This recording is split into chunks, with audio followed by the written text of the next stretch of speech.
அண்மைச் செய்தி. நீட் மோசடியை தடுக்க கடுமையான நடவடிக்கைகளை எடுக்க வேண்டுமென ஒன்றிய அரசுக்கு உச்சநீதிமன்றம் மீண்டும் உத்தரவு பிறப்பித்திருக்கிறது.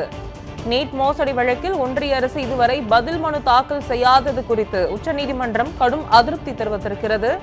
நீட் மோசடி வழக்கில் ஒன்றிய அரசு ஒரு வாரத்தில் பதிலளிக்க உச்சநீதிமன்றம் உத்தரவு பிறப்பித்திருக்கிறது. ஆண்டுதோறும் விமானப்படை மூலம் கேள்வித்தாளை கொண்டு சேர்க்க முடியாது என்றும் உச்சநீதிமன்றம் தனது கருத்தை தெரிவித்திருக்கிறது. அண்மைச் செய்தியை பார்க்கிறோம். நீட் மோசடிக்கு எதிராக அகில இந்திய மருத்துவ சங்கம், ஐக்கிய மருத்துவர்கள் சங்கம் தாக்கல் செய்த மனு மீது உச்சநீதிமன்றம் உத்தரவு பிறப்பித்திருக்கிறது. அண்மைச் செய்தியை பார்த்துக் கொண்டிருக்கிறோம். முழு விவரங்களை எமது டெல்லி சிறப்பு செய்தியாளர் பால்முருகனிடம் கேட்கலாம். வணக்கம் பால்முருகன். ஒன்றிய அரசுக்கு உச்சநீதிமன்றம் என்னென்ன உத்தரவுகளை பிறப்பித்திருக்கிறது, விவரங்களை பதிவு பண்ணலாம். அதாவது நீட் மோசடிக்கு எதிராக அகில இந்திய மருத்துவர்கள் சங்கங்கள் உச்சநீதிமன்றத்தில் மனுக்களை தாக்கல் செய்திருந்தனர். அந்த வழக்குகளை ஏற்கனவே கடந்த மாதம் விசாரித்த உச்சநீதிமன்றம் ஒன்றிய அரசு பதிலளிக்க உத்தரவிட்டிருந்தது. ஆனால் இந்த வழக்கு மீண்டும் விசாரணைக்கு வந்தபோது இந்த விவகாரத்தில் சில முன்னேற்றங்கள் நடக்க இருப்பதால் வழக்கை ஒத்திவைக்க வேண்டும் என்று ஒன்றிய அரசு சார்பில் கேட்டுக்கொள்ளப்பட்டது. ஆனால் உச்சநீதிமன்றம் இதனை ஏற்க மறுத்தது. ஏற்கனவே உத்தரவிட்டபடி இதுவரை பதில் மனு தாக்கல் செய்யாததற்கு உச்சநீதிமன்றம் தனது அதிருப்தியை தெரிவித்தது. அது மட்டுமல்லாமல் ஏற்கனவே ராதாகிருஷ்ணன் குழு பரிந்துரைத்ததன் அடிப்படையில் நீட் தேர்வை நடத்துவதற்கு ஒரு நிர்வாக குழு அமைக்க வேண்டும்.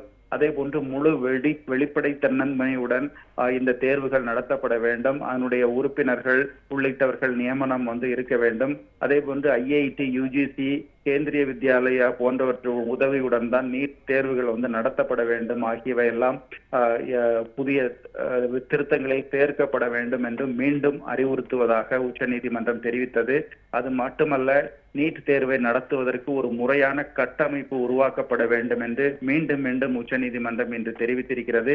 பாதுகாப்பு பிரச்சனைகள் அனைத்தையும் அதிகரிக்க வேண்டும். அதாவது தேர்வு நடத்துவதற்கு முன்பும் தேர்வு நடக்கும் போதும் தேர்வுக்கு பிறகும் இந்த பாதுகாப்பு ஏற்பாடுகள் முறையாக நடத்தப்பட வேண்டும்.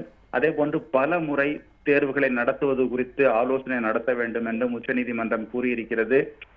இந்த கேள்வித்தாள்களை கொண்டு சேர்ப்பதற்கு தற்போது விமானப்படையை பயன்படுத்தியது என்பது தற்காலிகமாகத்தான் இருக்க முடியும். அதனை எப்போதும் மேற்கொள்ள முடியாது. ஆகவே இவற்றையெல்லாம் கருத்தில் கொண்டு ஒரு முறையான தடுப்பு நடவடிக்கையை மேற்கொள்ள வேண்டும். இது குறித்து உரிய பதிலை விரைவில் தாக்கல் செய்ய வேண்டும். அதாவது ஒரு வாரத்தில் தாக்கல் செய்ய வேண்டும் என்று தற்போது உச்சநீதிமன்றம் உத்தரவிட்டிருக்கிறது. வழக்கு மீண்டும் ஆகஸ்ட் 3ஆம் தேதிக்கு விசாரணைக்கு எடுப்பதாகவும் உச்சநீதிமன்றம் தெரிவித்திருக்கிறது. சாந்தா, நீட் மோசடியை தடுக்க கடுமையான நடவடிக்கைகளை எடுக்க வேண்டுமென ஒன்றிய அரசுக்கு உச்சநீதிமன்றம் மீண்டும் உத்தரவு பிறப்பித்திருக்கிறது. தகவல்களுக்கு நன்றி பால்முருகன்.